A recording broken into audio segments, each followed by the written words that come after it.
नमस्कार दोस्तों, मैं कुलदीप कुमार के सर आप सभी का बहुत बहुत स्वागत करता हूं एक नए बिंदु के साथ, एक नए टॉपिक के साथ, एक नए कड़ी के साथ। आज का हमारा बिंदु है कृष्ण काव्य। कृष्ण काव्य के अंतर्गत हम आज एक टेस्ट लेने जा रहे हैं। जो टेस्टों की जो श्रृंखला शुरू कर रखी है उसी के अंतर्गत तो हम भक्ति काल के टेस्ट ले रहे थे, जिसमें संत का जो कृष्ण काव्य है उसका एक टेस्ट पहले हो चुका है जिसमें 25% थी। यह कृष्ण काव्य का दूसरा टेस्ट है जिसमें 26 से लेकर 50 तक, मतलब इसमें भी 25% रहेंगे। तो आप 25% अपने पृष्ठ पर या कॉपी पर लिख सकते हैं, उसके अनुसार उसके उत्तर दे सकते हैं और अपना मूल्यांकन कर सकते हैं। जो बिंदु कमजोर रहता है उसे पुनः देख सकते हैं। तो पहला प्रश्न हमारा क्या है, रामानंद रामावत संप्रदाय की सबसे पहली और प्रधान गद्दी गलता जयपुर में किसने स्थापित की थी? रामानंद या रामावत संप्रदाय की सबसे पहली और प्रधान गद्दी गलता जयपुर में किसने स्थापित की थी? रामचरण दास ने, कृष्णदास ने, पूर्णमल खत्री ने या अनंत दास ने? रामचरण दास ने, कृष्णदास प्याहारी ने, पूर्णमल खत्री ने या अनंत दास ने? किसने की थी? गलता जयपुर में रामावत संप्रदाय की प्रधान गद्दी किसने स्थापित की थी? तो बता देना चाहता हूं कि किसने की थी। कृष्णदास प्याहारी ने। कृष्णदास प्याहारी ने यह स्थापित की थी। कृष्णदास प्याहारी के बारे में आपको बता देना चाहता हूं कि रामानंद जी के शिष्य थे अनंतानंद। रामानंद जी के शिष्य थे अनंतानंद। अनंतानंद के शिष्य थे कृष्णदास प्याहारी। कृष्णदास प्याहारी जो है वो रामानंद जी के शिष्य, अनंतानंद जी के शिष्य थे कृष्णदास प्याहारी। कृष्णदास प्याहारी के शिष्य थे अग्रदास, जिन्होंने रसिक संप्रदाय की स्थापना की थी।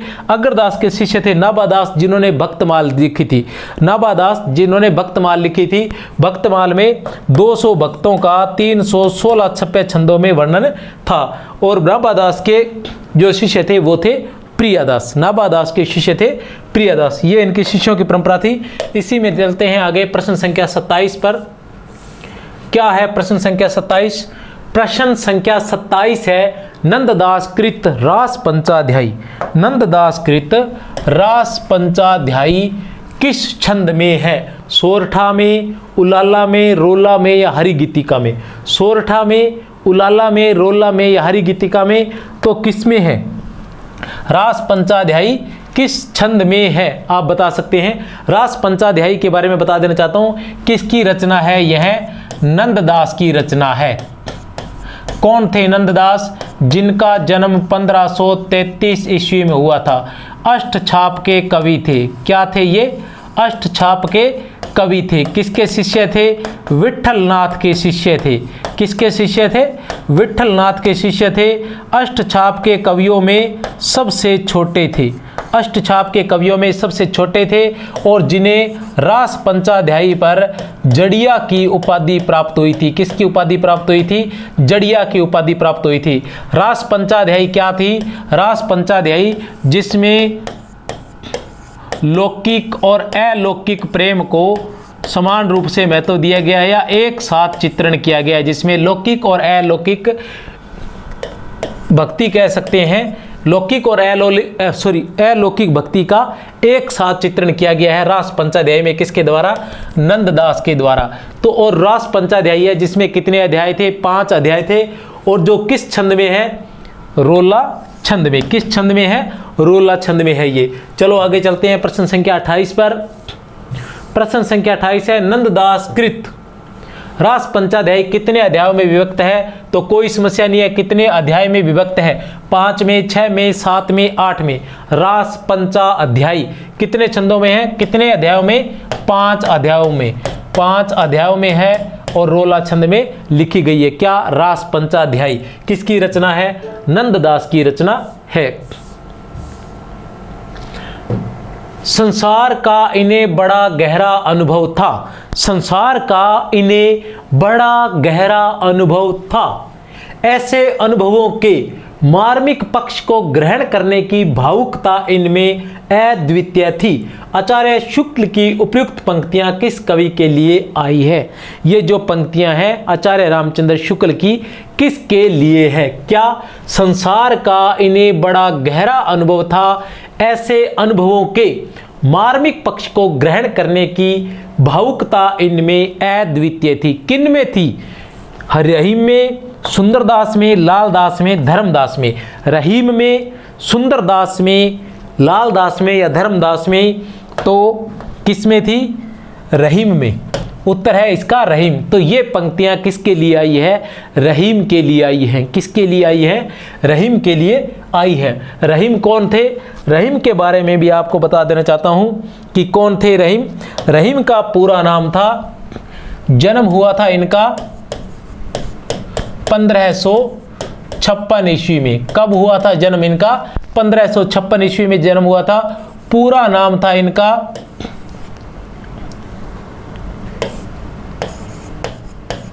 अब्दुर रहीम खान खाना। अब्दुर रहीम खान खाना इनका नाम था। कौन थे ये बैराम खां के पुत्र थे। किसके पुत्र थे? बैराम खान के पुत्र थे। बैराम खान कौन थे? वो अकबर के संरक्षक थे। अकबर को जब छोटी आयु में सम्राट बनना पड़ा था, सुल्तान बनना पड़ा था, तो इनको उनका संरक्षक बनाया गया था। किनको? बैराम खान को। और बैराम खान के पुत्र थे अब्दुर रहीम खान खाना। कौन थे?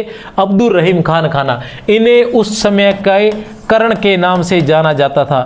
इन्हें उस समय के कर्ण के नाम से जाना जाता था। ये बहुत बड़े दानदाता थे। यह बहुत बड़े दानदाता थे। ऐसा कहा जाता है कि इन्होंने एक बार गंग कवि को 1 लाख मुद्राएं प्रदान की थी। किस कवि को? गंग कवि को। और ऐसा ही एक और संदर्भ भी आता है जिसमें ऐसा आता है कि तुलसीदास जी के पास एक ब्राह्मण आया अपनी कन्या के विवाह के लिए, कि उसके पास कन्या के विवाह के लिए जो धन है वो नहीं है। तब तुलसीदास जी ने एक पत्र लिखकर या एक चिट लिखकर भेजी। किसके पास? रहीम के पास भेजी थी। रहीम जो थे वो अकबर के नवरत्न में से एक थे। अकबर के नवरत्न में से एक थे। अकबर जो थे इन्हें बहुत अधिक प्रेम करते थे, बहुत अधिक स्नेह करते थे। और इनके पिता की आयु इनकी छोटी उम्र में हो जाने के कारण अकबर ने ही इनका पालन पोषण किया था और विभिन्न जागीरें दी थी। और साथ साथ में इन्हें मिर्जा खां की उपाधि से भी सम्मानित किया था। किन्हें? रहीम को। रहीम को अकबर ने किस उपाधि से सम्मानित किया था? मिर्जा खां की। ये अकबर के नवरत्न में से भी एक थे। कौन? रहीम, जिनका नाम अब्दुर रहीम खान खाना है। तुलसीदास जी का मैं बता रहा था। तो तुलसीदास जी ने उस ब्राह्मण को लिखकर भेजा था कि सुरतीय नरतीय नागतीय सब चाहती अस होए। ऐसा पढ़ने के बाद रहीम ने उनको बहुत सारा धन देकर विदा किया। और उसके बाद उन्होंने साथ में उसको पर्ची लिखकर भेजी कि गोद लिए हुलसी फिरे तुलसी शोषित होई। तो रहीम जो थे वो तुलसीदास जी के बहुत परम मित्र थे। अब रहीम की बात आती है। तो रहीम की जो रचनाएं हैं, जब रहीम की रचनाओं की बात करते हैं तो इनकी रचना जो है, रचनाओं की जब हम बात करते हैं तो हम देखते हैं कि एक रचना जो है जिसका नाम है रास पंचाध्यायी। जिसका नाम है रास पंचाध्यायी। तो अभी हम रास पंचाध्यायी नाम से किसकी रचना देख के गए हैं? नंददास की रचना देख के गए हैं। लेकिन रास पंचाध्यायी नाम से रहीम की रचना भी थी। इसका उल्लेख आचार्य रामचंद्र शुक्ल के हिंदी साहित्य के इतिहास में हमें मिलता है। आचार्य रामचंद्र शुक्ल के हिंदी साहित्य के इतिहास में हमें रास पंचाध्यायी का उल्लेख मिलता है कि रहीम की एक रचना थी जिसका नाम था रास पंचाध्यायी नाम था। अतः हमें ध्यान रखना है कि अगर नंददास नहीं आते हैं, रहीम का नाम आता है, तो रहीम की रचना भी रास पंचाध्यायी थी। अब आती है रहीम की रचनाओं की बात। तो इनकी रचनाएं 1 नंबर पर आता है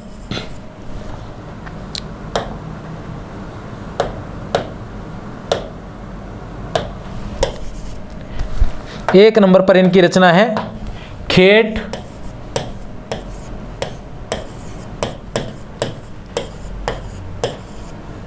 कौतुक जातकम। खेट कौतुक जातकम। फिर आता है बरवई नायिका भेद। बरवई नायिका भेद। फिर आता है रास पंचाध्यायी। फिर आता है मदनाष्टक। फिर आता है मदनाष्टक, फिर आता है दोहावली, उसके बाद आती है रहीम सतसई। इन्होंने रहीम सतसई भी लिखी थी।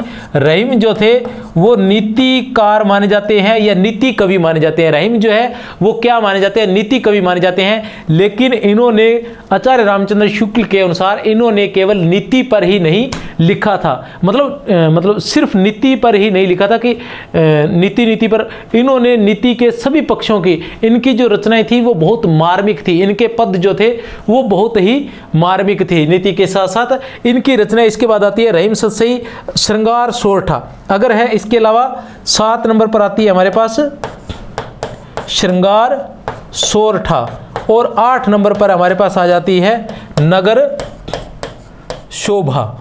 ये इनकी रचनाएं थी। कौन कौन सी रचनाएं थी इनकी कि खेट कौतुक जातकम, बरवई नायिका भेद, रास पंचाध्यायी, मदनाष्टक, दोहावली, रहीम सतसई, श्रृंगार सोरठा, नगर शोभा। श्रृंगार सोरठा, नगर शोभा, ये इनकी रचनाएं थी। किनकी?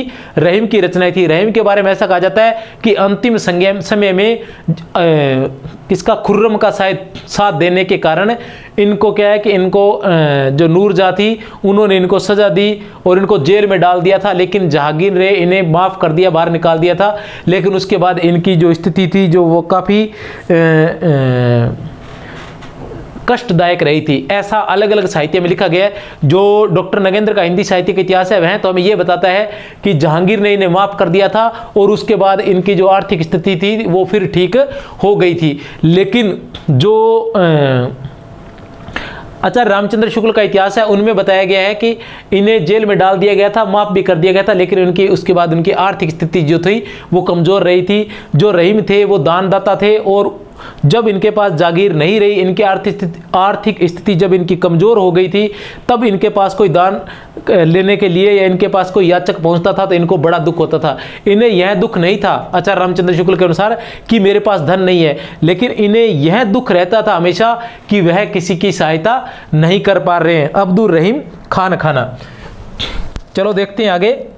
प्रश्न संख्या 30 क्या है? प्रश्न संख्या 30, प्रश्न संख्या 30 है कि दो भ्रम में करेवन की टेक, दो भ्रम में करेवन की टेक, राम राम हिंदू कहे तुर्क सलामा लेख। राम राम हिंदू कहे और तुर्क सलामा लेख। पद के रचयिता है बनारसी दास, विठलनाथ, रहीम और ध्रुवदास। बनारसी दास, ध्रुवदास कौन है? बनारसी दास, विठलनाथ, रहीम और ध्रुवदास कौन है इस पद के? तो इस पद के रचनाकार है बनारसी दास। कौन है इस पद के रचनाकार? बनारसी दास, जिनकी आत्मकथा हिंदी साहित्य की प्रथम आत्मकथा मानी जाती है, जिसका नाम है अर्धकथानक। जिसका नाम है अर्धकथानक, जो पद्य में थी। किसमें थी? पद्य में थी। हिंदी साहित्य की प्रथम आत्मकथा के नाम से जाना जाता है अर्धकथानक। किसकी थी? बनारसी दास की थी आत्मकथा अर्धकथानक, जो किसमें थी? पद्य में थी। 31 नंबर पर प्रश्न है हमारे पास, रहीम का हृदय। रहीम का हृदय जो है द्रवीभूत होने के लिए कल्पना की उड़ान की अपेक्षा नहीं रखता था। रहीम का जो हृदय था वह द्रवीभूत होने के लिए कल्पना की उड़ान की अपेक्षा नहीं रखता था। वह संसार के सच्चे और प्रत्यक्ष व्यवहारों में ही द्रवीभूत होने के लिए पर्याप्त स्वरूप पा जाता था। वह पर्याप्त स्वरूप पा जाता था। उपयुक्त कथन किसका है? डॉक्टर नगेंद्र का, आचार्य रामचंद्र शुक्ल का, डॉक्टर गणपति चंद्र गुप्त का, हजारी प्रसाद द्विवेदी का। तो यह कथन किसका है? आचार्य रामचंद्र शुक्ल का। किसका कथन है? आचार्य रामचंद्र शुक्ल का। आचार्य रामचंद्र शुक्ल रहीम के लिए, अब्दुल रहीम खान खाना के लिए, मिर्जा खां के लिए क्या कहना चाहते हैं? मिर्जा खां के लिए कि रहीम का हृदय द्रवीभूत होने के लिए कल्पना की उड़ान की अपेक्षा नहीं रखता था। द्रवीभूत होने के लिए कल्पना की आवश्यकता नहीं महसूस होती थी। वह संसार के सच्चे और प्रत्यक्ष व्यवहारों में भी द्रवीभूत हो जाते थे। संसार के सच्चे और प्रत्यक्ष व्यवहारों में भी द्रवीभूत हो जाते थे। कौन हो जाते थे? रहीम। कौन हो जाते थे? रहीम। और किसके अनुसार हो जाते थे? आचार्य रामचंद्र शुक्ल के अनुसार। संदेशो देव की सो कहियो, संदेशो देव की सो कहियो, हो तो धाय तिहारे सुत की दया करती ही रहियो। संदेशो देव की सो कहियो, हो तो धाय तिहारे सुत की दया करती ही रहियो। पद के रचयिता है परमानंद दास, कृष्णदास, सूरदास, नंददास।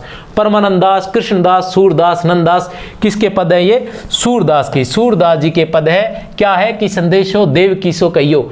कौन कह रहा है? देवकी कौन थी? कृष्ण की मां थी। और ये कौन कह रहा है?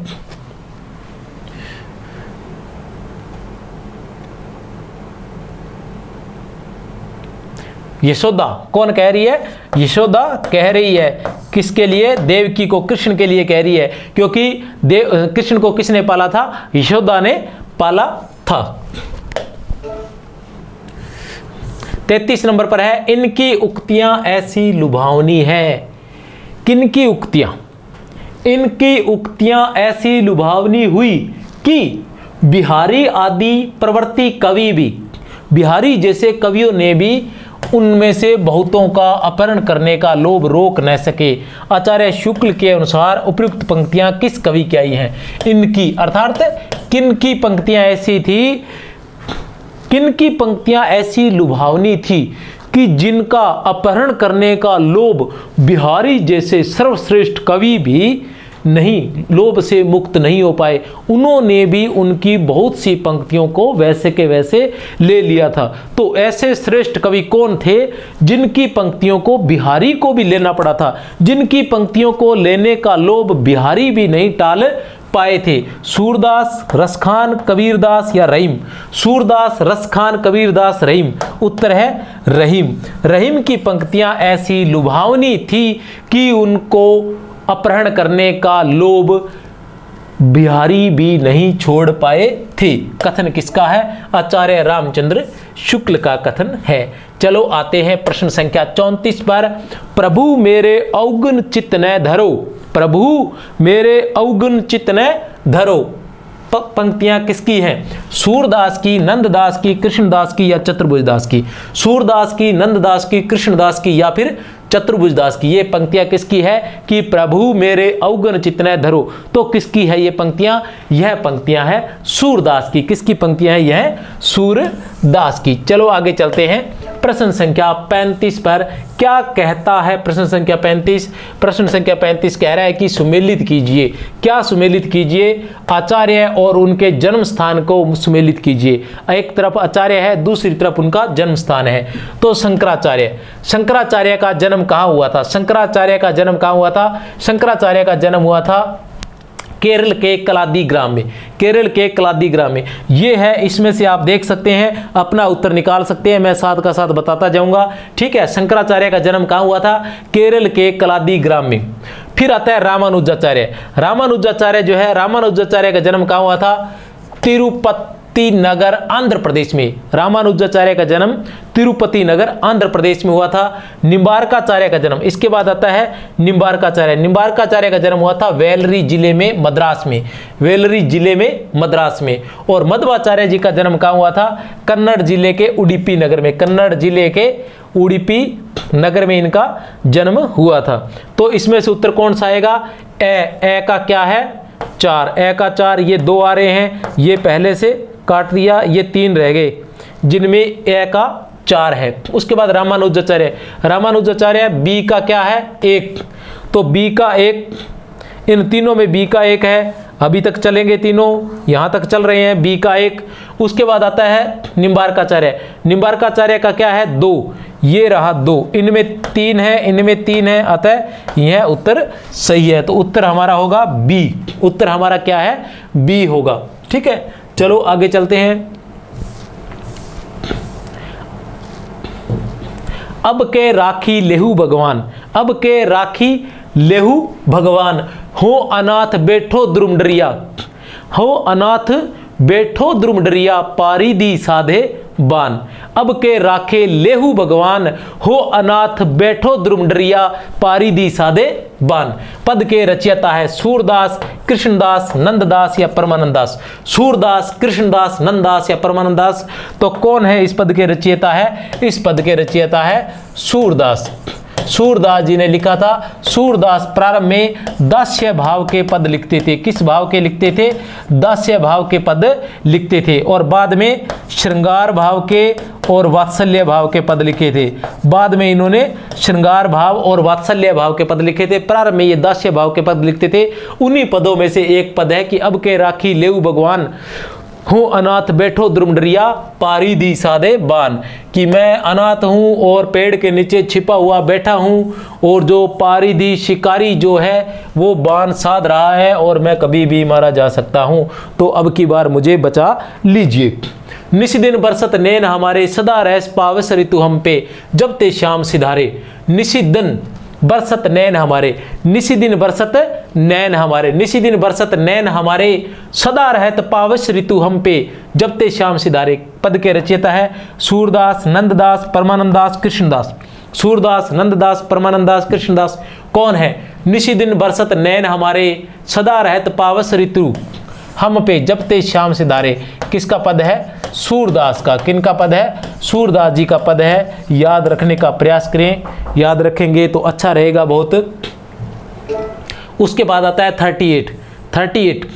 जिस प्रकार रामचरितमानस का गान करने वालों में, जिस प्रकार रामचरितमानस का गान करने वालों में भक्त कवियों में गोस्वामी तुलसीदास जी का स्थान सर्वश्रेष्ठ है, गोस्वामी तुलसीदास जी का स्थान सर्वश्रेष्ठ है, उसी प्रकार कृष्ण चरित करने वाले भक्त कवियों में महात्मा सूरदास जी का, ये हिंदी काव्य गगन के सूर्य और चंद्रमा है। ये हिंदी काव्य गगन के सूर्य और चंद्रमा है। उपयुक्त कथन किसका है? आचार्य शुक्ल का, गणपति चंद्र गुप्त का, डॉक्टर रामकुमार वर्मा का, या दीनदयाल गुप्त का? किसका है? आचार्य शुक्ल का, डॉक्टर गणपति चंद्र गुप्त का, डॉक्टर रामकुमार वर्मा का, या दीनदयाल गुप्त का? यह कथन किसका है कि जिस प्रकार रामचरित का गान करने वाले भक्त कवियों में गोस्वामी तुलसीदास जी का स्थान सर्वश्रेष्ठ है, उसी प्रकार कृष्ण चरित गान करने वाले भक्त कवियों में महात्मा सूरदास का, ये हिंदी काव्य गगन के सूर्य और चंद्र है। अर्थात सूर्य कौन है? तुलसीदास, और चंद्रमा कौन है? सूरदास। आचार्य क्या है? किसने कहा था? आचार्य शुक्ल का कथन है। आचार्य शुक्ल के अनुसार हिंदी काव्य गगन के तुलसी जो है वो क्या है? सूर्य, और सूरदास जो है वो क्या है? चंद्रमा है। इसी प्रकार की एक और उक्ति भी है जिसके बारे में ध्यान नहीं है कि किसकी है, लेकिन किसी ने लिखा है। क्या लिखा है? सूर सूर तुलसी शशि उडगुन केशव दास, अब के कवि खद्योतम जह तय करत प्रकाश। सूर सूर तुलसी शशि, तो उस पंक्ति के अनुसार सूर को सूर्य और तुलसीदास को चंद्रमा कहा गया था, लेकिन किसने कहा था इस बारे में हमें ध्यान नहीं है। और तुलसीदास जी ने क्या कहा था? तुलसीदास जी ने इसका उल्टा कहा है। उन्होंने आचार्य रामचंद्र शुक्ल ने इसका उल्टा कहा है। उन्होंने तुलसी को सूर्य कहा है और सूरदास को चंद्रमा कहा है। प्रश्न संख्या 39 क्या है? प्रश्न संख्या 39, श्रृंगार और वात्सल्य के क्षेत्र में जहां तक इनकी दृष्टि पहुंची, श्रृंगार और वात्सल्य के क्षेत्र में जहां तक इनकी दृष्टि पहुंची वहां तक और किसी कवि को नहीं, वहां तक और किसी कवि की नहीं। उपयुक्त कथन है आचार्य रामचंद्र शुक्ल का, डॉक्टर नगेंद्र का, रामकुमार वर्मा का, या गणपति चंद्र गुप्त का? उपयुक्त कथन किसका है? उपयुक्त कथन किसका है? आचार्य रामचंद्र शुक्ल का है। आचार्य रामचंद्र शुक्ल किसके लिए? सूरदास जी के लिए कह रहे हैं। किसके लिए कह रहे हैं? सूरदास जी के लिए कह रहे हैं। क्या कह रहे हैं? श्रृंगार और वात्सल्य के क्षेत्र में जहां तक इनकी दृष्टि पहुंची वहां तक अन्य किसी कवि की नहीं पहुंची। किस क्षेत्र में? श्रृंगार और वात्सल्य के क्षेत्र में। श्रृंगार और वात्सल्य, श्रृंगार और वात्सल्य के सम्राट कहे जाते हैं सूरदास। वात्सल्य रस का जैसा वर्णन सूरदास जी ने किया है वैसा चित्रण आज तक कभी किसी ने नहीं किया है। 40 नंबर, सूर सागर का सबसे मर्मस्पर्शी और वाग विदग्ध पूर्ण अंश भ्रमर गीत है। सूर सागर का सबसे मर्मस्पर्शी, सूर सागर किसकी रचना थी?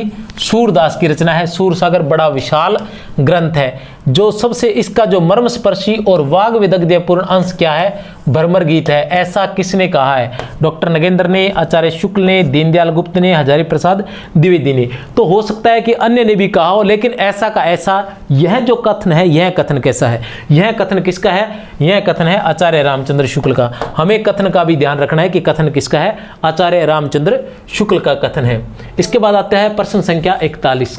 क्या है प्रश्न संख्या 41? 84 वैष्णव की वार्ता के रचयिता है। कौन है?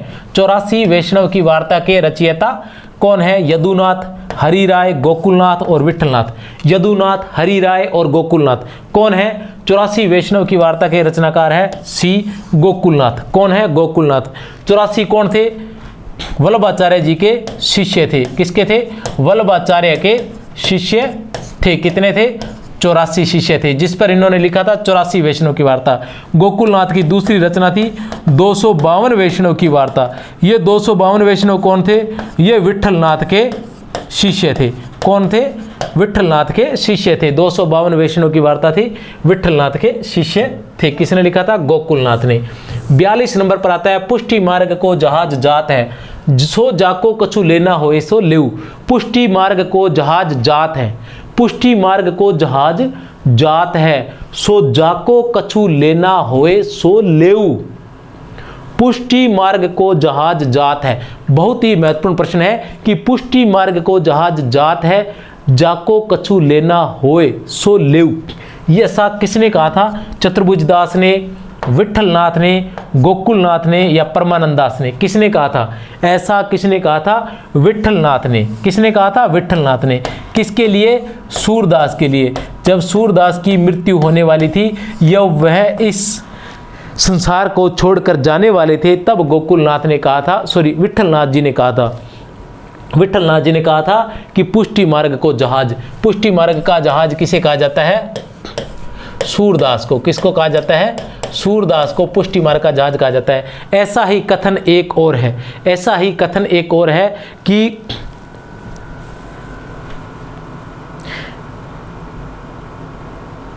बड़ो अभाग्य अनन्य सभा को उठी गयो ठाठ सिंगार। बड़ो अभाग्य अनन्य सभा को उठी गयो ठाठ सिंगार। ऐसा कथन किसने कहा था? किसकी मृत्यु पर कहा था? ऐसा यह कथन किसने किसकी मृत्यु पर कहा था? तो बता देना चाहता हूं कि राधा वल्लभ, राधा वल्लभ संप्रदाय के संस्थापक या स्थापना करने वाले हित हरिवंश की मृत्यु पर किसने कहा था? हरिराम व्यास ने कहा था। किसने कहा था? हरिराम व्यास ने कहा था। राधा वल्लभ संप्रदाय की स्थापना करने वाले गोस्वामी हित हरिवंश की मृत्यु पर हरिराम व्यास ने कहा था कि बड़ो अभाग्य अनन्य सभा को उठी गयो ठाठ सिंगार। प्रश्न संख्या 43 क्या है? प्रश्न संख्या 43, कृष्ण भक्त कवियों के संबंध में यह कह देना आवश्यक है कि वे अपने रंग में मस्त रहने वाले जीव थे, तुलसीदास के समान लोक संग्रह का भाव इनमें न था। उपयुक्त कथन किसका है? क्या कृष्ण भक्त कवियों के संबंध में यह कह देना आवश्यक है? कृष्ण भक्त कवियों के संबंध में यह कह देना आवश्यक है कि वे अपने रंग में मस्त रहने वाले जीव थे, तुलसीदास के समान लोक संग्रह का भाव इनमें न था। किसका कथन है? दीनदयाल गुप्त का, डॉक्टर नगेंद्र का, आचार्य रामचंद्र शुक्ल का या गणपति चंद्र गुप्त का? किसका है? तो आचार्य रामचंद्र शुक्ल का। आचार्य रामचंद्र शुक्ल लिखते हैं कि कृष्ण भक्त कवियों के संबंध में यह कह देना आवश्यक है कि वे अपने रंग में मस्त रहने वाले जीव थे, तुलसीदास के समान लोक संग्रह का भाव इनमें नहीं था। उन्होंने केवल श्रृंगार से संबंधित ही अधिक पद लिखे थे। श्रृंगार से संबंधित ही वे कृष्ण के लोक रंजक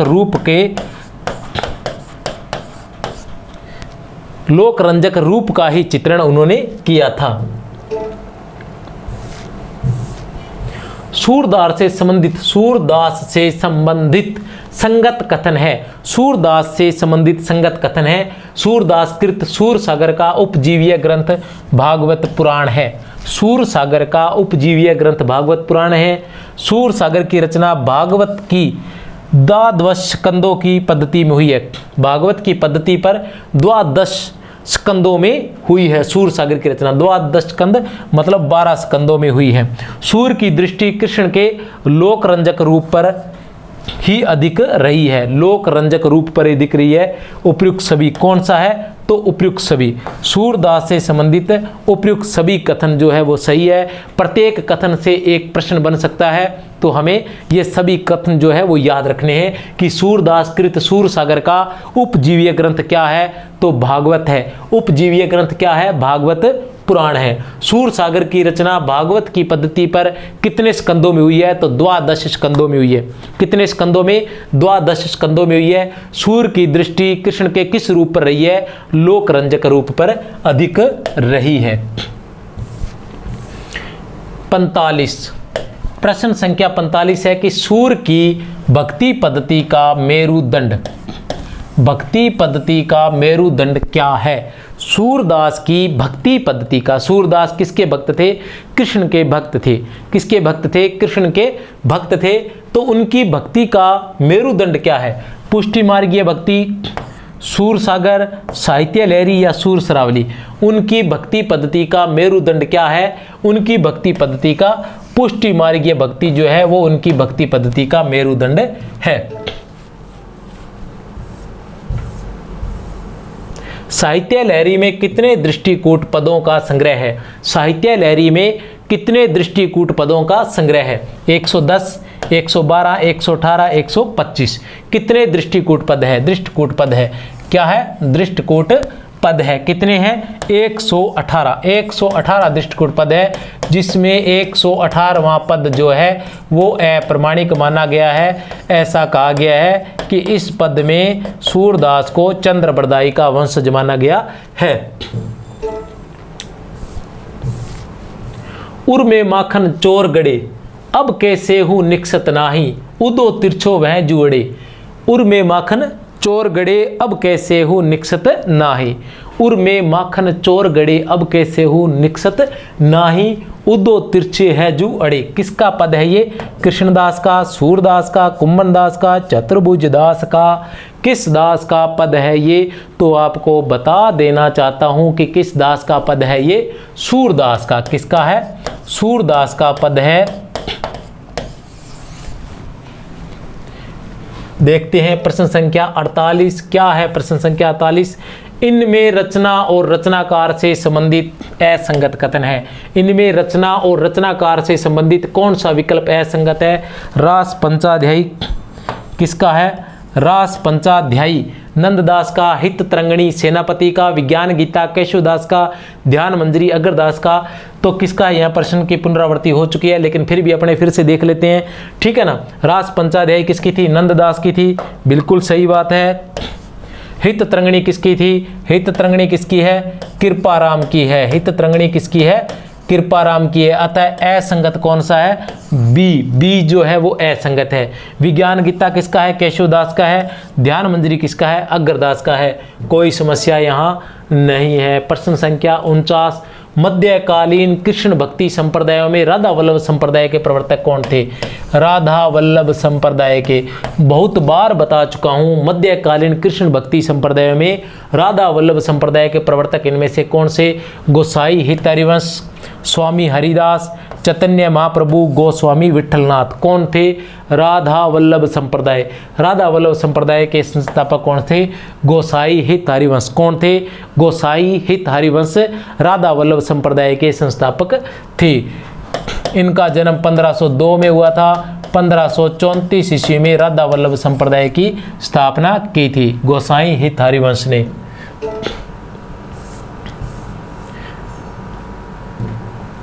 ध्रुवदास कृत रचनाएं हैं। नित्य विलास लीला, जुगल ध्यान लीला। नित्य विलास लीला, जुगल ध्यान लीला, मान लीला, दान लीला, ब्रज लीला या उपयुक्त सभी? कौन सी है? ध्रुवदास कृत रचनाएं है। ध्रुवदास कृत रचनाएं कौन सी है? ध्रुवदास कृत रचनाएं कौन सी है? नित्य विलास लीला, जुगल ध्यान लीला, मान लीला, दान लीला, ब्रज लीला। तो उत्तर है उपयुक्त सभी।